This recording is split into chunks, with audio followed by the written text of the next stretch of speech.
Tila matagal pang mararamdaman ang maalinsangang panahon. Inaasahan kasing tatagal pa hanggang July ang nararanasang El Nino. Sa tindi ng init ng panahon, ilang atleta na ang hinimatay sa pagbubukas ng palarong pambansa sa Albay. May report si Dano Tingkungko. Naging makulay at masaya ang pagbubukas ng Palarong Pambansa 2016 sa Bicol University Sports Complex sa probinsya ng Albay kahapon. Suot ang kanilang makukulay na uniforms, game na sumabay sa parada ang mga delegado at mga atleta. Umeksena rin ang parachute troopers ng Armed Forces of the Philippines na nag-skydive pa habang bitbit ang watawat ng Pilipinas at Albay Mabuhay banner.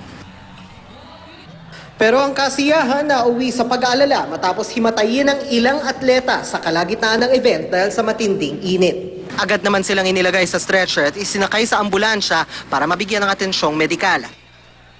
Ayon kay GMA resident meteorologist Mang Nathaniel Cruz, posibleng magtagal pa ang nararanasan nating init sa ngayon. Yung Abril at Mayo ay asahan pa rin natin yung mas mainit na temperatura at mas kakaunting ulan dito sa malaking bahagi ng ating bansa. Yung mga ulan na kay tagal na hindi naranasan lalo na sa Mindanao, sila yung unang-unang makakaranas ng pagbabalik ng normal na tag-ulan. Kaya para maibsan ng matinding alinsangan, ang ilan nating kababayan nagbababad na maging sa Manila Bay. Bukod sa wala raw silang pambayad sa resort, ito raw ang pinakamalapit na paliguan na papawi sa matinding init. Pero dati pang naglabas ng babala kaugnay nito ang Department of Health. Delikado raw ito sa kalusugan. Marami raw kasing iba't ibang klaseng sakit ang pwedeng makuha dito. Pero tila patay-mali siya lang ang mga patuloy sa pagtatampisaw.